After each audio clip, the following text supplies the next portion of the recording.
नमस्कार दोस्तों, पीसीएस क्रांति प्लेटफ़ॉर्म के साइंस घटना चक्र में आप सबका स्वागत है।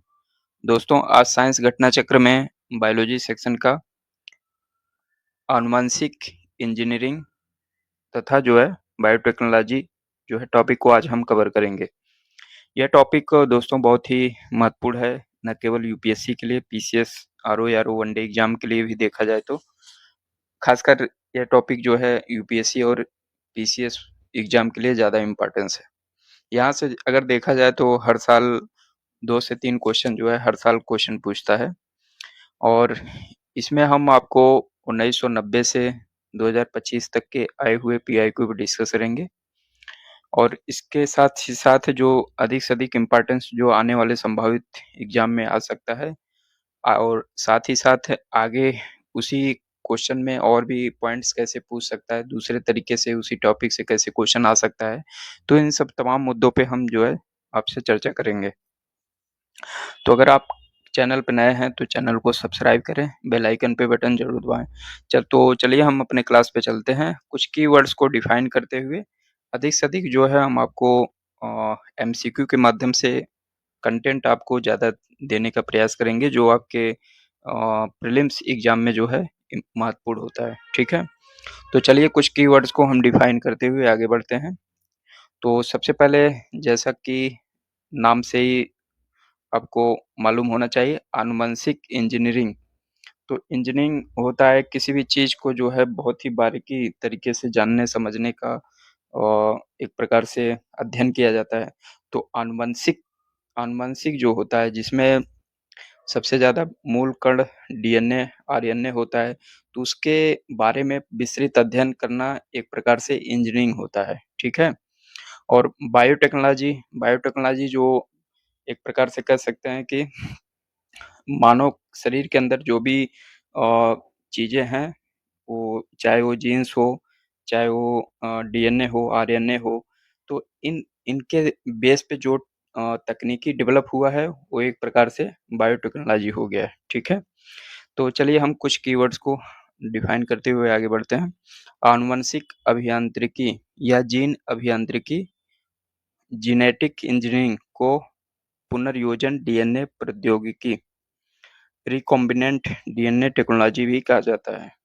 इसके अंतर्गत सर्वप्रथम डीएनए अणुओं को छोटे-छोटे टुकड़ों में खंडित करके वांछित जीनों वाले टुकड़ों में अलग करते हैं।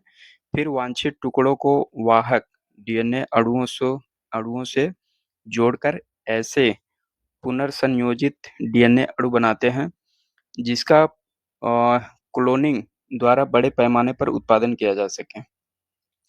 इस विधि से प्राप्त पूंजीकृत जीनों का विविध प्रकार से उपयोग किया जाता है। आनुवंशिक इंजीनियरिंग जैसे कि जीन लाइब्रेरी, जीन चिकित्सा, आनुवंशिक रूप से परिवर्तित जीनों को उत्पन्न करने के लिए जो है लाभदायक होता है। अगला देखते हैं किसी जीव से वांछित जीनों का विलगन, क्लोनिंग तथा किसी अन्य जीवों में उसका स्थापन पुनर्योगज डीएनए प्रौद्योगिकी कहलाता है, ठीक है? तो डीएनए प्रौद्योगिकी के अंतर्गत डीएनए टेक्नोलॉजी के अंतर्गत क्या-क्या स्टेप आते हैं, उसके बारे में थोड़ा-सा देखते हैं। सबसे पहले आपको जो है आनुवंशिक पदार्थ की पहचान और पृथक्करण करना ज़रूरी होता है, identification and isolation of genetic materials.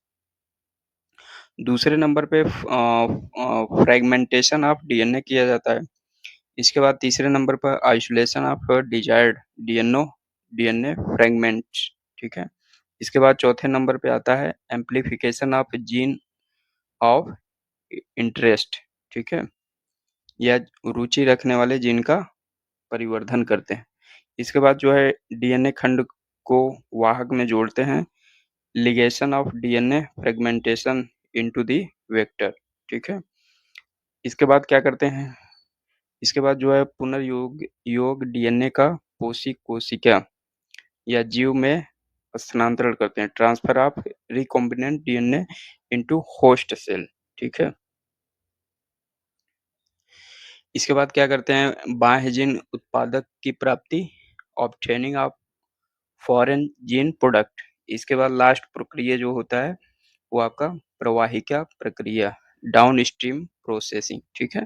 तो ये स्टेप हैं कि किसी का जीन्स अगर कुछ खराब है, किसी के शरीर में कुछ दिक्कत है, तो उसको डीएनए टेक्नोलॉजी से कैसे सही करते हैं, वो सारी प्रक्रिया दिया गया था।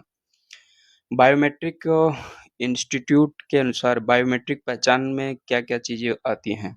तो उसमें जो है सबसे पहले डीएनए मिलान किया जाता है। कान के आकार के आधार पे भी पहचान सकते हैं, आइरिस के आधार पे कर सकते हैं, दृष्टिपटल के आधार पर कर सकते हैं, चेहरे की पहचान, अंगुली छाप आधारित, अंगुली के 3D ज्यामिति विन्यास के आधार पर, व्यक्ति की चाल के आधार पर, हाथ की ज्यामिति विशेषताओं के आधार पर भी, गंध के आधार पर, टाइपिंग के अनोखेपन पर आधारित, वाक अभिज्ञान, वॉइस रिकॉग्निशन के आधार पर, हथेली की नसों के विन्यास के आधार पर। तो इतने आधार पे जो है बायोमेट्रिक पहचान किया जा सकता है। तो इसका जो है डिटेल आप पीडीएफ में जो है पढ़ लीजिएगा। आप जो है इसका पीडीएफ जो हम आपको टेलीग्राम लिंक दे देंगे, तो टेलीग्राम चैनल से जुड़ के जो है आप इसका पीडीएफ भी ले लीजिएगा। तो हम अधिक से अधिक आपको फैक्ट जो क्वेश्चन के आधार पे कराएँगे। क्वेश्चन के आधार पे जो इम्पोर्टेंस फैक्ट होगा, वो हम आपको बताते चलेंगे। तो सबसे पहला क्वेश्चन देखते हैं। माइक्रोसैटेलाइट डीएनए माइक्रोसैटेलाइट डीएनए निम्नलिखित में से किस एक मामले में जो है प्रयोग किया जाता है? तो इसमें देखिए सबसे पहले जो है कीवर्ड्स को सबसे पहले पकड़ना शुरू करिए। माइक्रोसैटेलाइट डीएनए पूछा है, ठीक है? Microsatellite DNA. तो प्राणी जात की विभिन्न जातियों के बीच विकासपरक संबंधों का जो है अध्ययन किया जाता है, पहला स्टेटमेंट। दूसरा स्टेटमेंट स्टेम कोशिकाओं को विविध प्रकार्यात्मक ऊतकों में रूपांतरित होने के लिए उद्दीपित करना, ठीक है?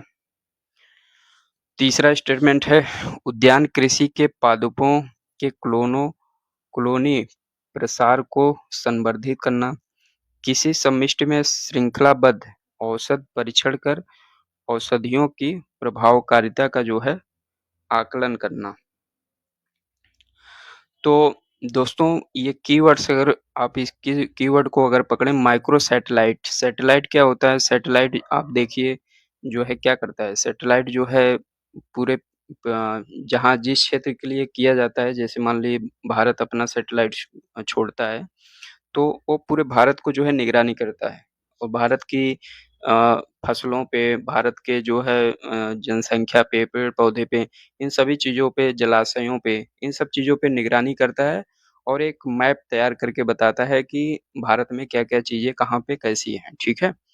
तो उस हिसाब से अगर देखा जाए तो आप देखिए प्राणी प्राणी जात की विभिन्न जातियों के बीच विकासात्मक संबंधों का अध्ययन किया। ये फैक्ट जो है ज़्यादा सूटेबल फिट बैठता है ये कीवर्ड्स के आधार पे। तो इसलिए जो है ज़्यादा संभावना है कि ये पहला स्टेटमेंट जो है सही होगा, ठीक है? और दूसरा स्टेटमेंट इसलिए गलत होगा स्टेम्स कोशिकाओं के विविध प्रकार्यात्मक ऊतकों में रूपांतरित होने के लिए उद्दीपित करना। तो जहाँ पे सैटेलाइट जो है किसी चीज़ को उत्तेजित नहीं कर सकता है, ठीक है? तो ये बी वाला ऑप्शन कट जाएगा। आपको कुछ ट्रिक भी बताते चलते हैं कि अपने क्वेश्चन में आंसर तक जो है कैसे पहुँचे। इसके बाद जो है उद्यान कृषि के पादपों के कॉलोनी प्रसार को जो है संवर्धित करना। तो सैटेलाइट जो है किसी भी चीज़ को अ, एक प्रकार से प्रसार नहीं करता है या कोई नई चीज़ जो है जनरेट नहीं कर सकता। वो बस केवल मॉनिटरिंग कर सकता है। तो ये सी वाला ऑप्शन भी हट जाएगा। किसी समष्टि में श्रृंखलाबद्ध औषध परीक्षण कर औषधियों की प्रभावकारिता का जो है आकलन करना। तो ये भी स्टेटमेंट गलत हो जाएगा क्योंकि औषधि के बारे में बता सकता है, लेकिन औषधि का किसके ऊपर क्या प्रभाव पड़ रहा है, तो ये भी जो है उस चीज़ को नहीं बता सकता। तो ये डी ऑप्शन भी हट जाएगा। तो इसलिए सबसे ज़्यादा सूटेबल ऑप्शन जो है आपका ए हो जाएगा, ठीक है? तो माइक्रोसैटेलाइट डीएनए का उपयोग कर आनुवंशिक विश्लेषण में जो है इसका प्रयोग किया जाता है, ठीक है? अगला क्वेश्चन देखते हैं। विज्ञान में हुए अभिनव विकासों के संदर्भ में निम्नलिखित में से कौन-सा कथन सही नहीं है? सबसे पहले कीवर्ड्स को अंडरलाइन करिए कि कीवर्ड्स हमें क्या पूछ रहा है। क्वेश्चन में जो है क्या हमें खोजना है। नहीं तो आप कीवर्ड्स को ध्यान नहीं देंगे तो आप सही को गलत, गलत को सही करके आ जाएँगे, ठीक है? तो सही नहीं है, हमें इस संदर्भ को ध्यान रखना है। विभिन्न जातियों की कोशिकाओं से लिए गए डीएनए के खंडों को जोड़कर प्रकार्यात्मक गुणसूत्र रचे जाते हैं, ठीक है? तो यहाँ पे जो है सबसे पहला कीवर्ड्स देखिए डीएनए के खंडों को जोड़कर प्रकार्यात्मक गुणसूत्र रचे जाते हैं। तो गुणसूत्र रचे नहीं जाते हैं दोस्तों, ये डीएनए के खंडों को जोड़कर जो है एक प्रकार से डीएनए ही तैयार किया जाता है, ठीक है? तो डीएनए तैयार किया जाता है ना कि गुणसूत्र तैयार किया जाता है। तो ये कीवर्ड्स जो है पकड़ के आप इसको गलत कर सकते हैं। तो पहला स्टेटमेंट जो है गलत हो जाएगा। बाकी अदर स्टेटमेंट तो सही ही होंगे फिर देखते हैं। प्रयोगशाला में कृत्रिम प्रक्रियात्मक डीएनए के हिस्से रचे जाते हैं। तो ये स्टेटमेंट सही है बिल्कुल, ठीक है? डीएनए टेक्नोलॉजी से एक डीएनए खराब डीएनए को हटा के दूसरा डीएनए जो है प्रतिस्थापित किया जाता है। तो ये स्टेटमेंट सही है बिल्कुल।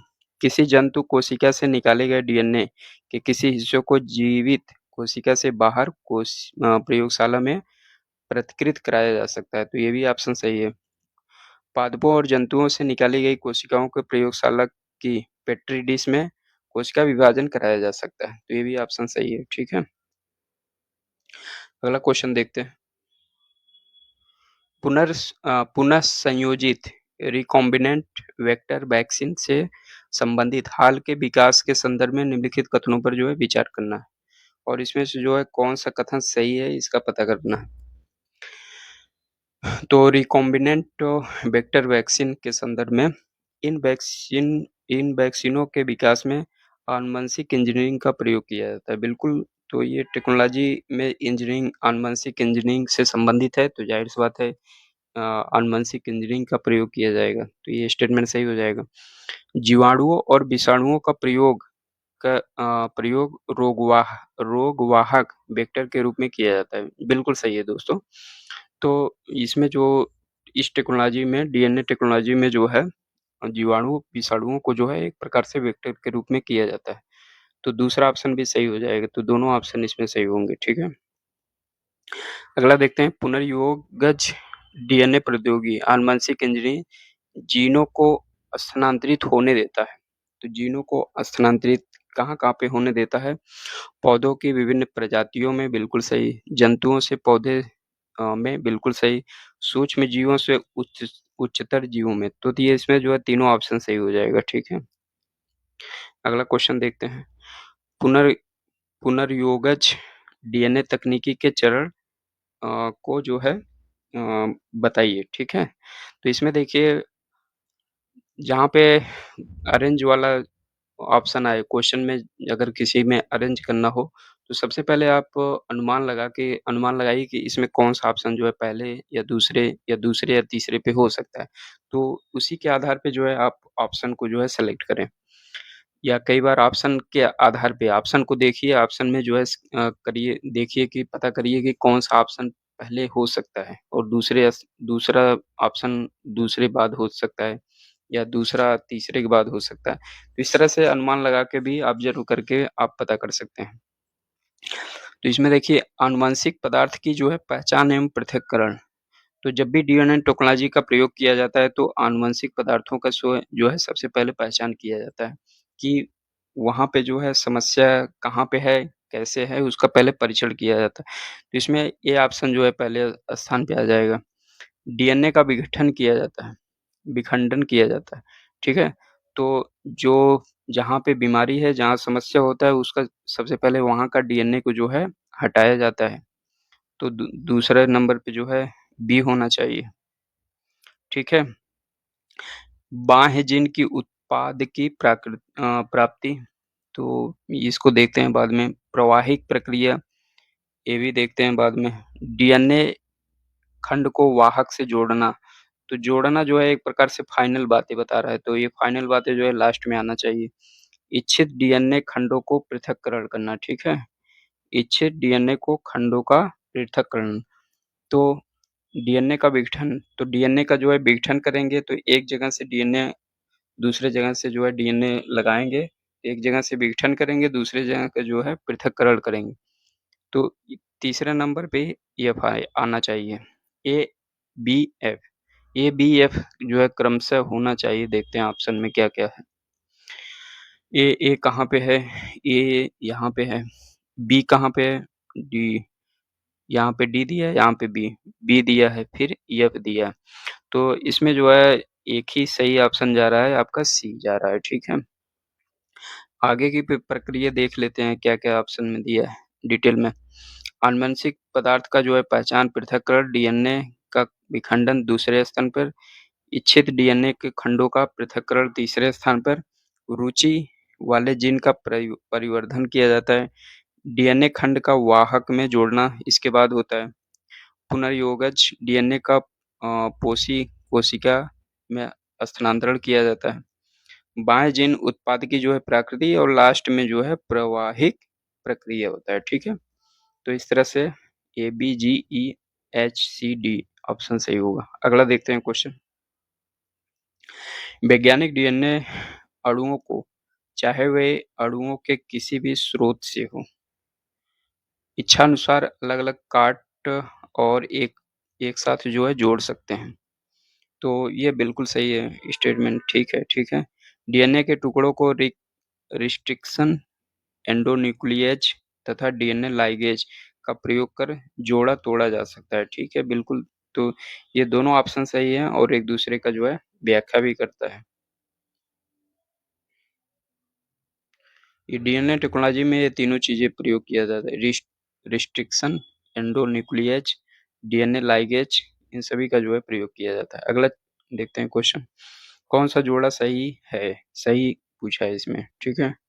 डीएनए डीएनए आणविक कैंची, डीएनए आणविक कैंची नहीं होता है, ये ऑप्शन जो है गलत हो जाएगा। लाइगेजेज लाइगेसेज आणविक कैंची है, ये भी गलत हो जाएगा। लाइगेसेज लाइगेसेज आणविक सीवनकार, ठीक है। आणविक सीवनकार का मतलब होता है कि जब आप एक जगह से डीएनए को काटेंगे, दूसरी जगह लगाएँगे तो उसको एक प्रकार से जिस प्रक्रिया से जोड़ते हैं उसको जो है सीवनकार बोलते हैं। मतलब जैसे सिलना नहीं होता, सिलाई करते हैं, तो उसी तरह से यहाँ पे भी होता है। तो ये सी ऑप्शन जो है सही हो जाएगा। रिस्ट्रिक्शन आणविक सीवनकार, ये गलत हो जाएगा। यहाँ पे देखते हैं, लाइगेजेज को आणविक सीवनकार कहा जाता है, ठीक है। लाइगेजेज एंजाइम ऐसे वर्ग को कहते हैं जो संयोजक बंध बनाने की प्रक्रिया को उत्प्रेरित करते हैं। अगला क्वेश्चन देखते हैं। प्राय समाचारों में आने वाला CS9 प्रोटीन क्या है? ठीक है, CS9 प्रोटीन क्या है? तो इसमें देखिए, लक्ष्य साधित जीन संपादन, टारगेटेड जीन एडिटिंग में प्रयुक्त आणविक कैंची, रोगियों में रोगजनकों को ठीक ठीक पहचान के लिए प्रयुक्त जैव संवेदक, एक जीन जो पादपों को पीड़क प्रतिरोधी बनाता है, आनुवंशिकता रूपांतरित फसलों में संश्लेषित होने वाला एक शाकनाशी पदार्थ, ठीक है। तो इसमें देखिए, टारगेटेड जीन एडिटिंग में प्रयुक्त आणविक जो है कैंची, तो इसका जो है ऑप्शन क्या हो जाएगा? ये पहला ऑप्शन जो है सही हो जाएगा। रोगियों में रोगजनक को ठीक पहचान के लिए प्रयुक्त जैव संवेदक के रूप में प्रयोग नहीं होता है इसका। और एक जीन दो पादपों पीड़क रोधी बनाता है, एक जीन जो पादपों को पीड़क रोधी बनाता है, तो इसमें प्रोटीन शब्द यूज किया गया है, प्रोटीन जो है पीड़क रोधी नहीं होता है, तो ये सी वाला भी ऑप्शन कट जाएगा। आनुवंशिकता रूपांतरित फसलों में संश्लेषित होने वाला एक शाकनाशी भी नहीं हो सकता, तो इसलिए जो है पहला ऑप्शन सही हो जाएगा। अगला क्वेश्चन देखते हैं। आरएनए अंतर अंतरक्षेप या आरएनए इंटरफेसेस, आरएनएआई प्रौद्योगिकी जिसे पिछले कुछ वर्षों में लोकप्रियता हासिल कर ली। तो इसके बारे में देखते हैं क्या पूछा है। यह जीन अभिव्यक्तिकरण, जीन साइलेंसिंग रोगचारों के विकास में प्रयुक्त होता है। तो ये पहला ऑप्शन जो है बिल्कुल सही हो जाएगा। इसे कैंसर की चिकित्सा में रोगोपचार विकास हेतु प्रयुक्त किया जाता है। तो दूसरा ऑप्शन भी जो है सही हो जाएगा। इसे हार्मोन्स प्रतिस्थापन रोगोपचार विकसित करने हेतु प्रयुक्त किया जाता है। इसे हार्मोन्स का प्रतिस्थापन नहीं हो सकता है दोस्तों, जीन्स का जो है प्रतिस्थापन हो सकता है। तो ये तीसरा ऑप्शन जो है कट जाएगा। तीसरा ऑप्शन अगर आप काटेंगे तो 2 विकल्प कट जाएगा। अब चौथा देखना है। इसे ऐसी फसल पादपों को उगाने के लिए प्रयुक्त किया जा सकता है जो विषाणु रोगजनक के लिए प्रतिरोधी हो। तो ये ऑप्शन बिल्कुल सही है। 1, 2, 4 ये सही हो जाएगा। अगला क्वेश्चन देखते हैं। एमआरएनए पद का विस्तारित रूप क्या है जो महामारी की शुरुआती से ही व्यापक रूप से जो है चर्चा में रहा? इसको बोलते हैं मैसेंजर राइबोन्यूक्लिक एसिड बोलते हैं, ठीक है? पहला ऑप्शन सही हो जाएगा। अगला क्वेश्चन देखते हैं। मानव प्रजनन तकनीकी अभिनय प्रगति के संदर्भ में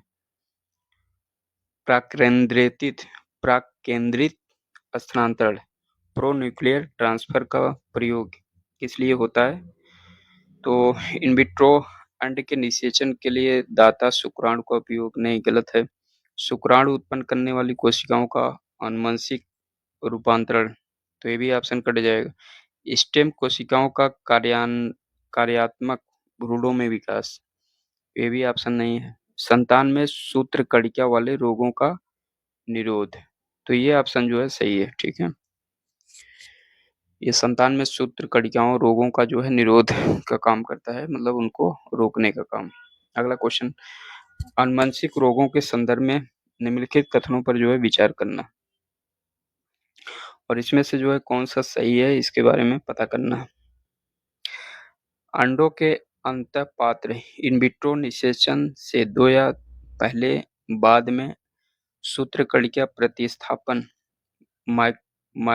माइटोकॉन्ड्रियल रिप्लेसमेंट चिकित्सा द्वारा सूत्रकणिका माइटोकॉन्ड्रियल डिजीज को माता पिता से संतान में जाने से रोका जा सकता है। तो ये ऑप्शन बिल्कुल सही है। किसी संतान में सूत्रकणिका रोग आनुवंशिक रूप से पूर्णतः माता से जाता है, न कि पिता से जाता है। जहाँ पे एक ही स्टेटमेंट में 2 स्टेटमेंट एक दूसरे से कंपेयर किया हो, तो वहाँ पे जो है ज़्यादातर संभावना रहता है वो स्टेटमेंट गलत होता है, ठीक है? तो इसलिए जो है इसका एक ऑप्शन सही हो जाएगा। अगला क्वेश्चन देखते हैं। डाली सर्वप्रथम क्लोन की गई स्तनी थी। डाली सर्वप्रथम क्लोन की गई स्तनी थी। डाली पात्रे निषेचन द्वारा जो है उत्पन्न की गई थी। तो दोनों सही है, दोनों गलत है, या एक सही है दूसरा गलत है, या एक सही है दूसरा गलत है, ठीक है?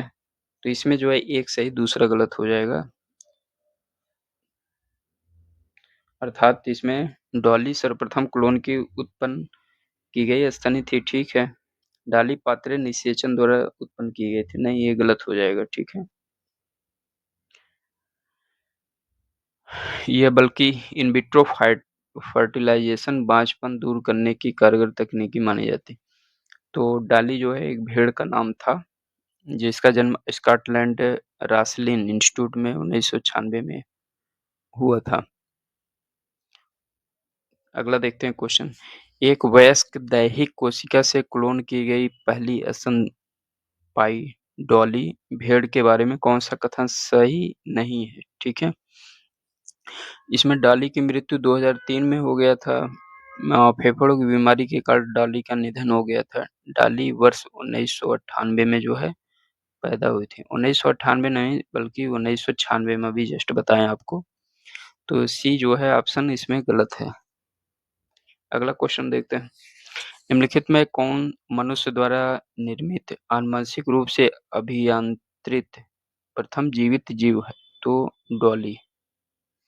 निम्नलिखित में से कौन सा प्रथम सफल क्लोन्ड जानवर है? तो भेड़, जिसका नाम डॉली रखा गया था। निम्नलिखित में से कौन-सा सफल क्लोन जंतु था? वही क्वेश्चन रिपीट है। एनडीआरआई कर्नाल के वैज्ञानिकों ने निम्नलिखित में से किस जानवर का दूसरा क्लोन विकसित किया था? वो भैंस का किया था, ठीक है? जिसका नाम जो है गरिमा रखा गया था। गरिमा। अगला क्वेश्चन, गरिमा नाम, ये वही क्वेश्चन रिपीट है। भैंस का जो है क्लोन बनाया गया था। ये 2010 में बनाया गया था, ठीक है?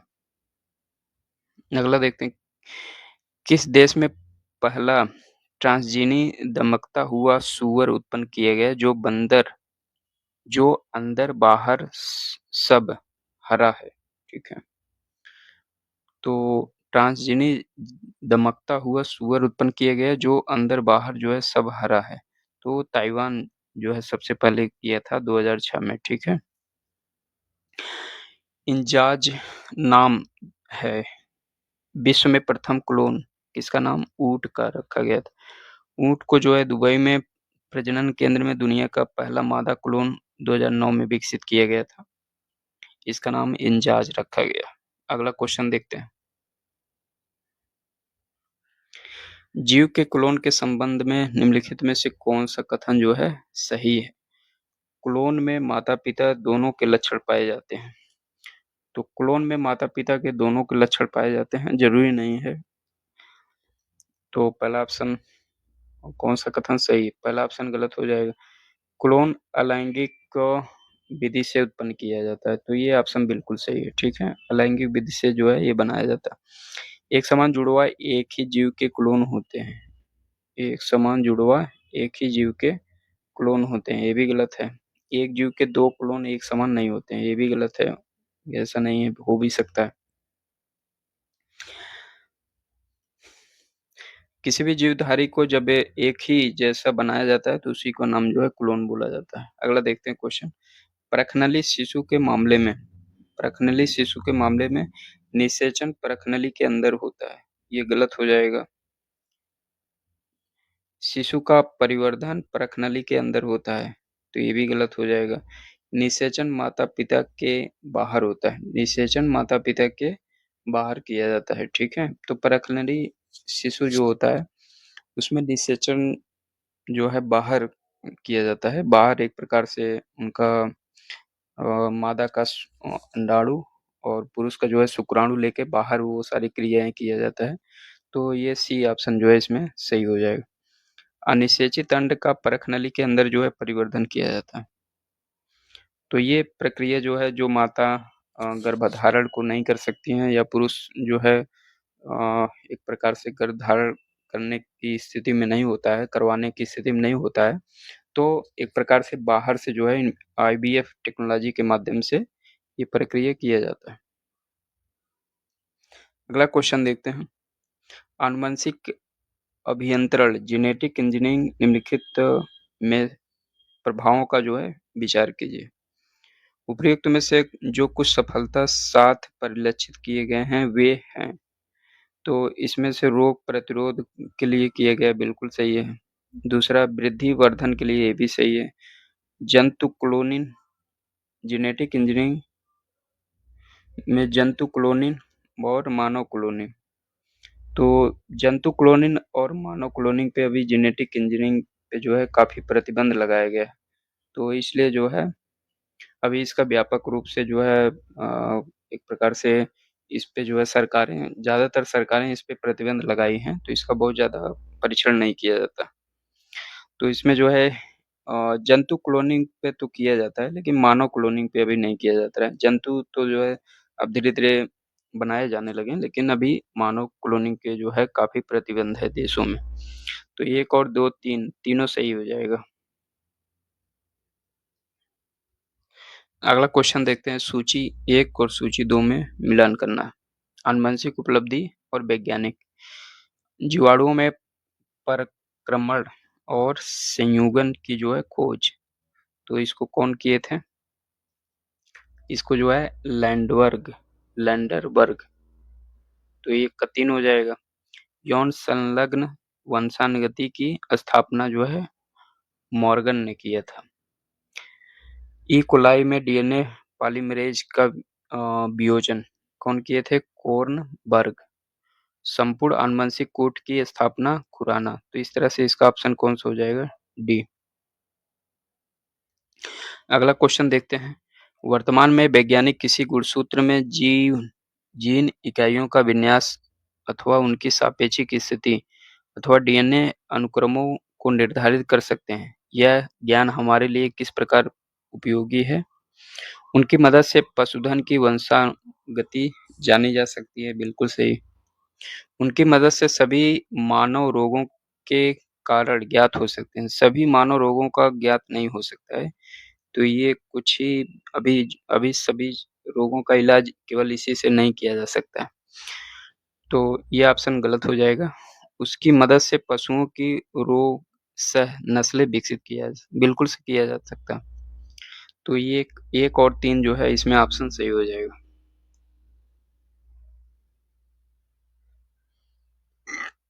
एक जीव में संपूर्ण संजीन सभी जीनों की संपूर्णता का अनुक्रमण 1996 में पूरा हुआ। वह जीव जो था ईस्ट था। विश्व स्तर पर प्रोग्राम ह्यूमन जीनोम प्रोजेक्ट का संबंध जो है किससे है? तो उसका संबंध जो है मानव जीनों और उनके अनुक्रमों की पहचान और मानचित्रण से संबंधित है। अगला क्वेश्चन देखते हैं। शरीर की वे कोशिकाएं जिनमें शरीर के किसी भी प्रकार की कोशिकाओं में विभाजन विशिष्टीकरण की क्षमता है, जो कई गंभीर बीमारियों का शोध केंद्र बिंदु है, उन्हें क्या कहते हैं? स्टेम कोशिकाएं कहते हैं। अगला क्वेश्चन देखते हैं। अक्सर सुर्खियों में रहने वाले स्टेम कोशिकाओं के संदर्भ में निम्नलिखित में से कौन सा कथन सही है? स्टेम कोशिकाएं केवल स्तनपायी जीवों से ही प्राप्त की जा सकती हैं। जहाँ पे केवल शब्द आ जाए दोस्तों, ज्यादातर संभावना है वो क्वेश्चन गलत हो जाता है। स्टेम कोशिकाएं नई औषधियों को परखने के लिए प्रयोग किया जा सकता है। तो दूसरा ऑप्शन बिल्कुल सही है। स्टेम कोशिकाएं चिकित्सा थेरेपी के लिए प्रयोग किया जाता है। बिल्कुल किया जाता है। 2 और 3 सही हो जाएगा।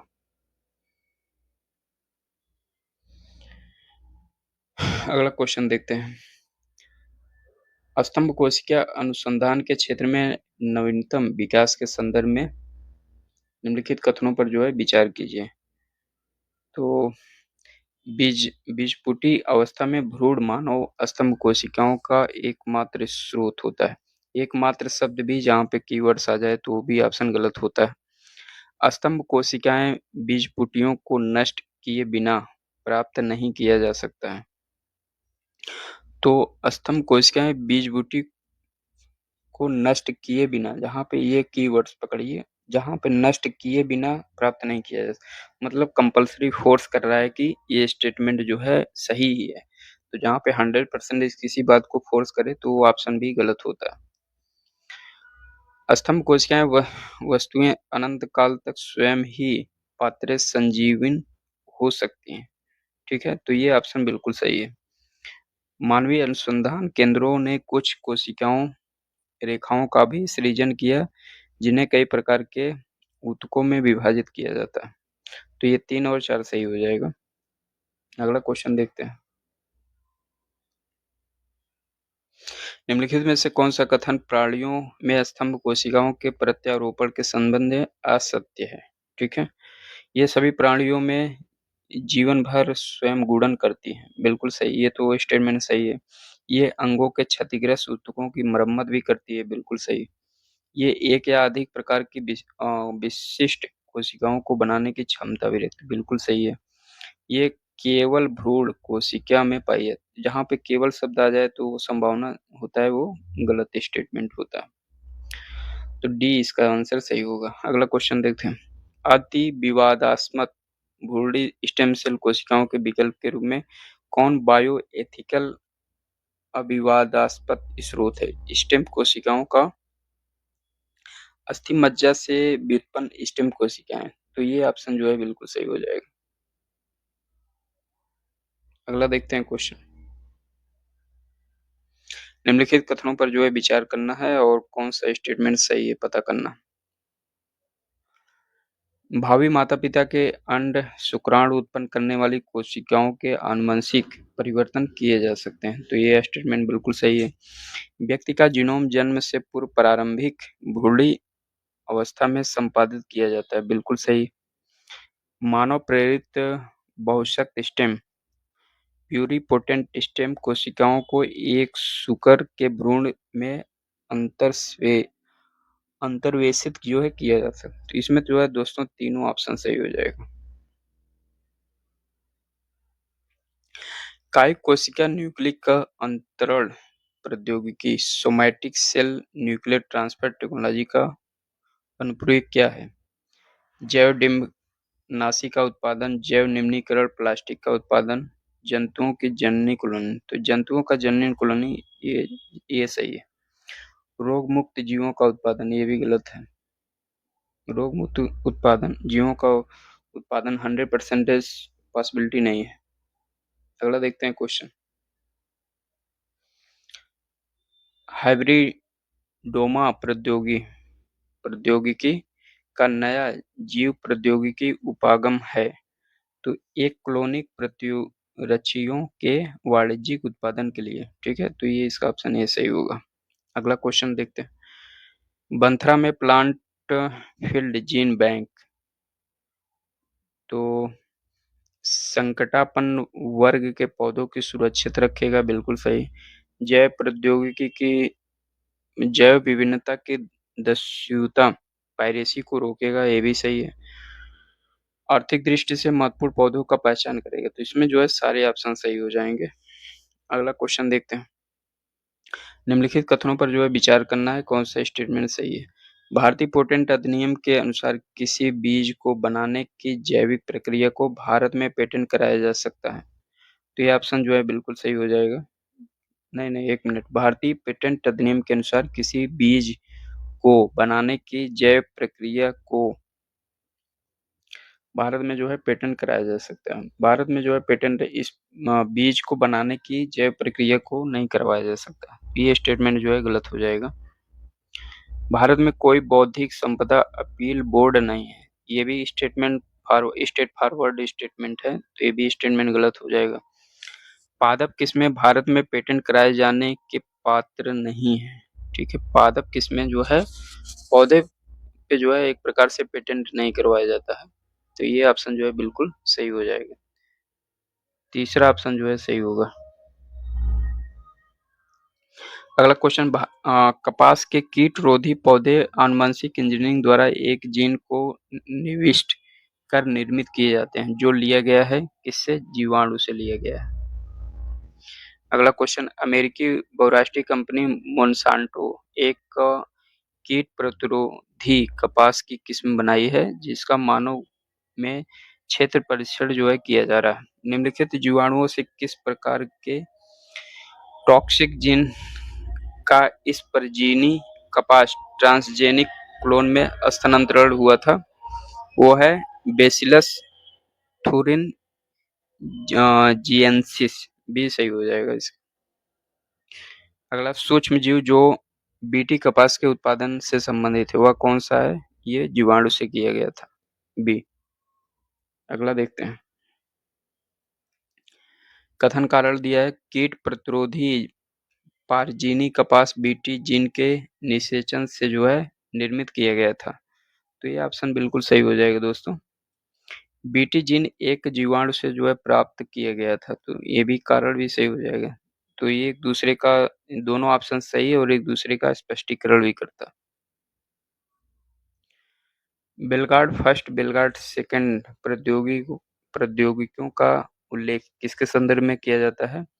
आनुवंशिक रूप से रूपांतरित फसलों के पादपों का विकास के लिए। अगला क्वेश्चन देखते हैं। बैगन की आनुवंशिक अभियांत्रिकी से जुड़ी एक नई किस्म बीटी बैगन विकसित किया गया है, इसका लक्ष्य क्या है? इसका लक्ष्य जो है इसे नाशक जीव सह बनाना जो है, मतलब इसमें जो बीमारी होती है, जो कीटाणु लगते हैं इसको, उससे जो है एक प्रकार से उसको दूर करना या उससे एक प्रकार से इसका इम्यूनिटी डेवलप करना, ठीक है। तो इसका ए ऑप्शन सही हो जाएगा। अगला क्वेश्चन देखते हैं। आनुवंशिक रूप से परिवर्तित बीटी बैगन को निम्नलिखित में से किसके लिए विकसित किया गया? तो कीट प्रतिरोधी के लिए किया गया, ठीक है। बीटी बैगन क्या है? बीटी बैगन जो है आनुवंशिक रूप से परिवर्तित बैगन। अगला क्वेश्चन देखते हैं।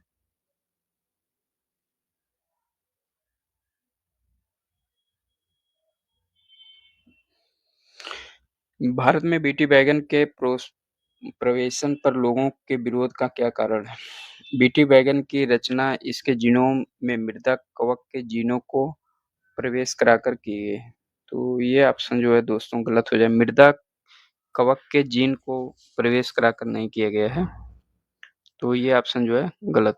बीटी बैगन के बीज टर्मिनेटर बीज है, जिसके कारण किसानों को प्रत्येक मौसम से पहले बीज कंपनियों से बीज खरीदना पड़ता है, तो ये भी ऑप्शन गलत हो जाएगा। एक आशंका है कि बीटी बैगन का उपभोग का स्वास्थ्य पर विपरीत प्रभाव पड़ सकता है। तो अभी इसके बारे में कुछ शोध नहीं हुआ है, तो ये ऑप्शन हम इसको मान सकते हैं। लोग ऐसा अनुमान लगा रहे हैं, तो ये ऑप्शन सही हो सकता है।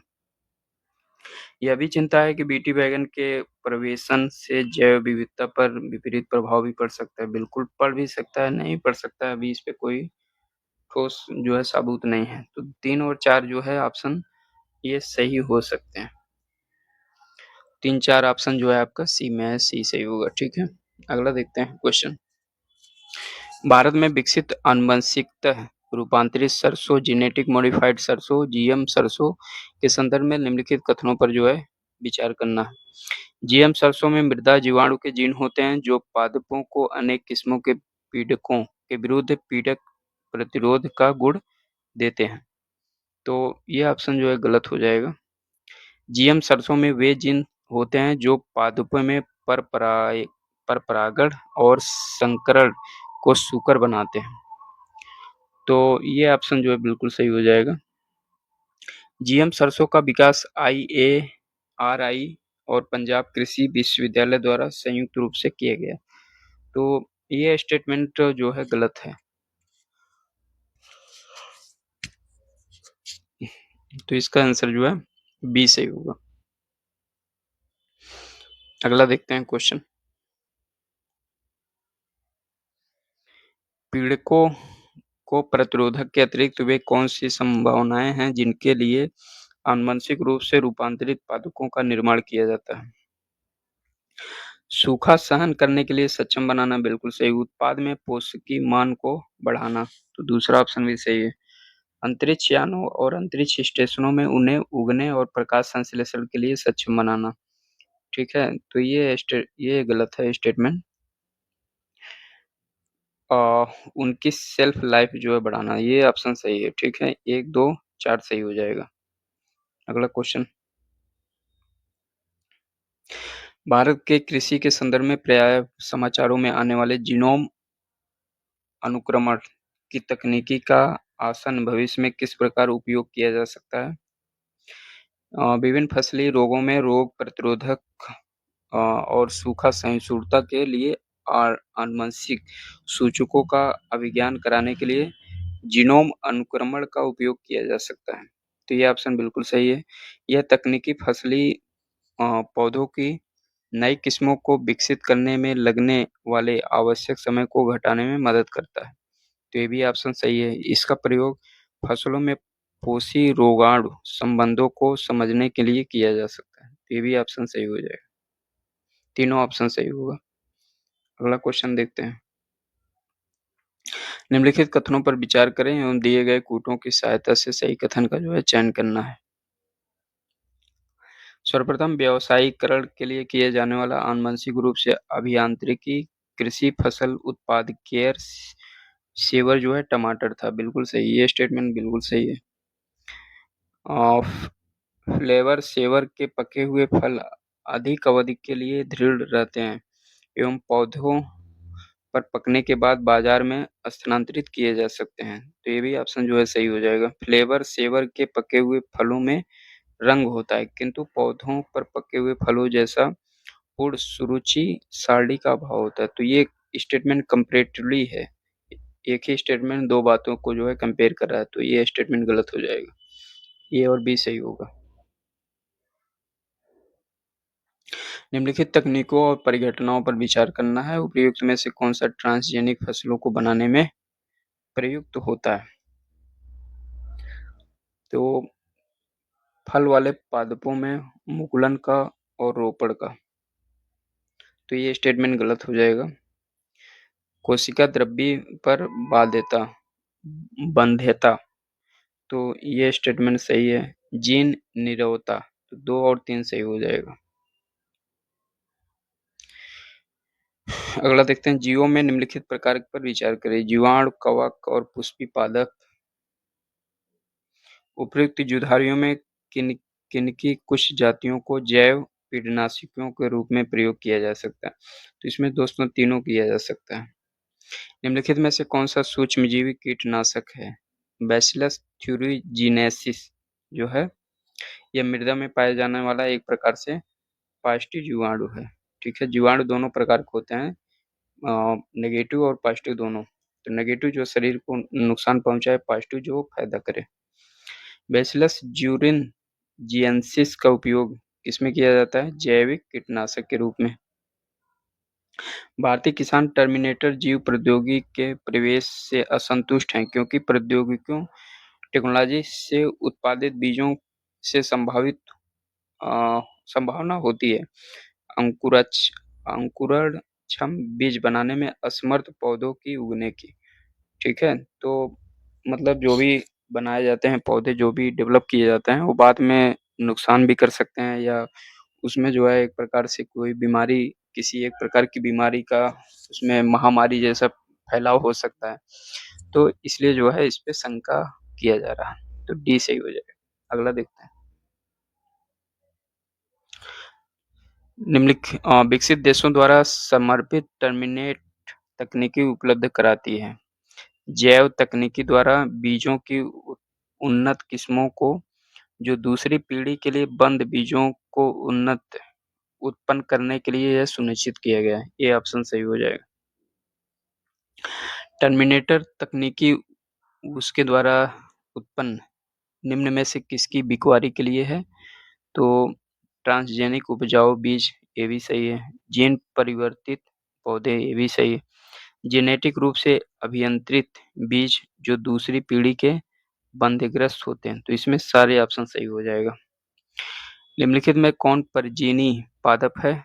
Golden rice. ठीक है, गोल्डन राइस जो है एक ट्रांसजेनिक पादप है, जेनेटिक इंजीनियरिंग से बनाया गया था। गोल्डन राइस जैव प्रौद्योगिकी की एक ऐसी उपलब्धि है जो उपभोक्ताओं के लिए उतनी ही लाभप्रद है जितनी कि किसानों के लिए। तो ये स्टेटमेंट बिल्कुल सही है। इस चावल का पीलापन बीटा कैरोटीन की अधिक मात्रा को प्रदर्शित करता है, जो यौगिक शरीर में विटामिन ए से परिवर्तित होता है। तो इसमें जो है दोनों ऑप्शन सही है और एक दूसरे का व्याख्या करता है। सुनहरी गोल्ड चावल क्या है? यह एक जेनेटिक चावल की किस्म जिसमें कैरोटीन के लिए जीन उपलब्ध होता है। अगला, विश्व में 2050 लाख बच्चों को प्रभावित करने वाले विटामिन ए हीनता से लड़ने की क्षमता वाले गोल्डन राइस की प्रमुख विशेषता, उसके दाने में प्रचुरता किस चीज की प्रचुरता है? Beta carotene. सुनहरा धान प्रचुरता, ये भी वही क्वेश्चन रिपीट है विटामिन ए की। गोल्डन चावल एक प्रचुरता का स्रोत विटामिन ए, गोल्डन चावल एक प्रचुर स्रोत है, ये भी वही क्वेश्चन है। पराजीनी फसल स्वर्ण चावल किस अवांछनीय लक्षण के लिए तैयार किए गए हैं? Vitamin A. सुनहरे चावल में बीटा कैरोटीन जीन कहाँ से आता है? ये डैफोडिल से। अगला क्वेश्चन देखते हैं, निम्नलिखित युग्मों में से कौन सा सही नहीं है? ठीक है, रेनेटिंग पनीर, रेनेटिंग से जो है पनीर का संबंध है। ठीक है, जैव प्रौद्योगिकी का प्लाज्मिड्स से संबंधित है। गोल्डन चावल का विटामिन ए से संबंध है। ओजोन परत का ट्रोपोस्फियर से संबंध है। ट्रोपोस्फियर से संबंध नहीं है, ये स्ट्रेटोस्फियर से, स्ट्रेटोस्फियर।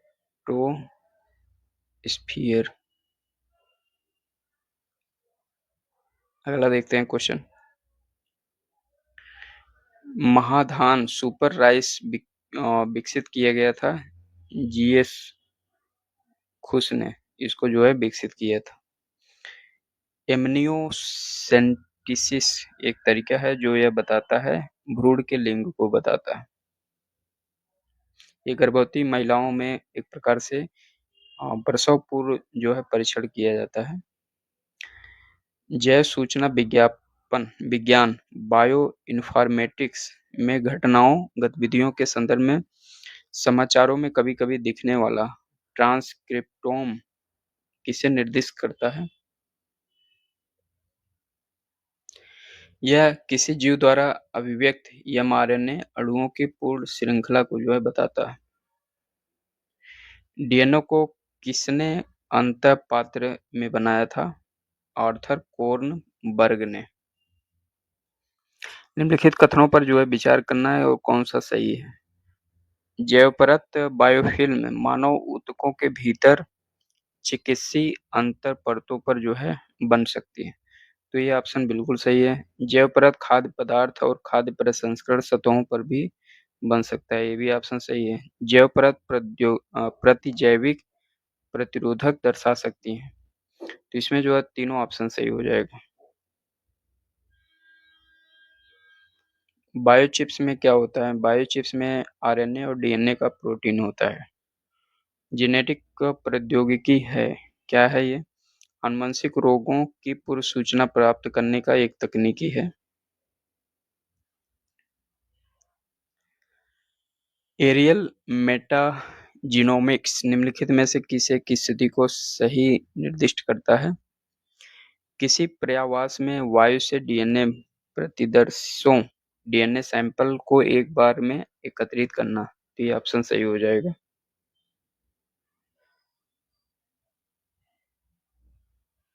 निम्नलिखित में से कौन सा कार्य जैव प्रौद्योगिकी की श्रेणी में आता है? जैव प्रौद्योगिकी की श्रेणी में औद्योगिकी प्रक्रमों में जीवधारियों अथवा उनसे प्राप्त पदार्थों का जो है उपयोग किया जाता है, ये ऑप्शन बिल्कुल सही हो जाएगा। अगला क्वेश्चन देखते हैं।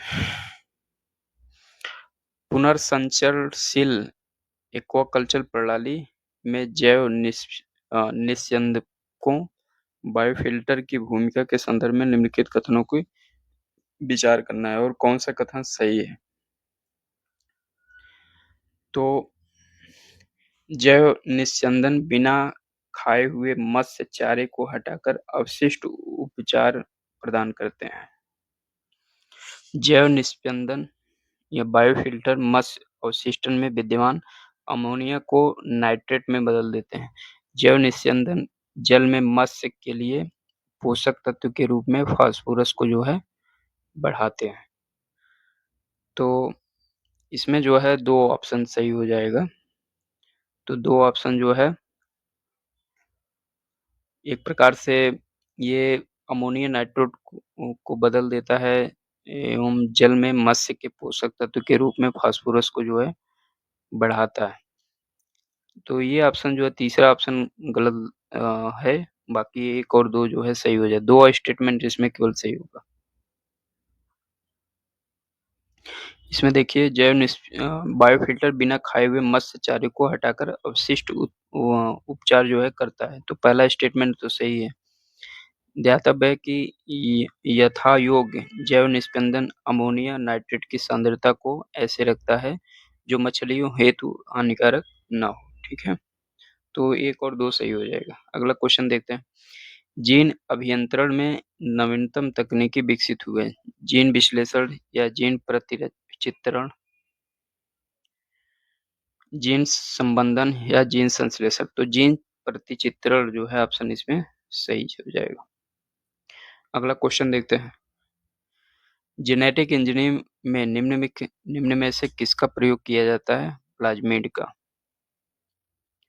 आनुवंशिक अभियांत्रिकी प्रयोगों में अत्यंत उपयोगी दो जीवाणु हैं, कौन से हैं? एस्चेरिचिया कोली और एग्रोबैक्टीरियम, बी सही हो जाएगा। जीवाणु भोजियों के संबंध में निम्नलिखित में से कौन सा कथन सही है और सही उत्तर का चयन करना। जीवाणु भोजी विषाणु होते हैं जो जीवाणुओं को संक्रमित करते हैं, तो ये ऑप्शन बिल्कुल सही है। जीवाणु भोजी आनुवंशिक अभियांत्रिकी में भी प्रयुक्त किया जाता है, बिल्कुल सही किया जाता है। हम आपको पहले ही बताए थे कि जीवाणु और विषाणु दोनों का जो है बायोटेक्नोलॉजी में प्रयोग किया जाता है, तो 1, 2 दोनों सही हो जाएगा। यदि किसी मानव वृद्धि हार्मोन जीन का प्रयोग करके एक ऐसा चूहा पैदा किया जाए जो चूहे के समान आकार से 8 गुना बड़ा हो, तो इस तकनीक को क्या कहेंगे? आनुवंशिक इंजीनियरिंग इसको बोलते हैं। दिया गया है और अपराध की जांच में डीएनए परीक्षण हेतु नमूने लिए जाते हैं, वे हो सकते हैं रुधिर कोशिकाएं, अस्थि, बोन सेल, हेयर स्ट्रैंड और लार्ज सलाइवा। तो इसमें जो है चारों ऑप्शन सही हो जाएंगे दोस्तों। कथन कारण के संदर्भ में देखते हैं। बलात्कार एवं हमले के मामलों में अपराधियों की पैतृकता पहचान पैटर्निटी एंड आइडेंटिटी स्थापित करने में डीएनए फिंगरप्रिंट एक शक्तिशाली उपकरण बन गया है, तो ये बिल्कुल सही है। डीएनए विश्लेषण के लिए बाल, लार, शुष्क बीर जैसे लेस साक्ष्य जो है होते हैं, तो ये दोनों स्टेटमेंट सही है और एक दूसरे का व्याख्या भी करता है। डीएनए फिंगरप्रिंटिंग का आधार क्या है? डीएनए बहुरूपता, डीएनए पॉलीमॉर्फिज्म बोलते हैं इसको। अगला देखते हैं। शिशु का पितृत्व स्थापित करने के लिए निम्नलिखित में से किस एक तकनीकी का जो है प्रयोग किया जा सकता है? DNA fingerprinting.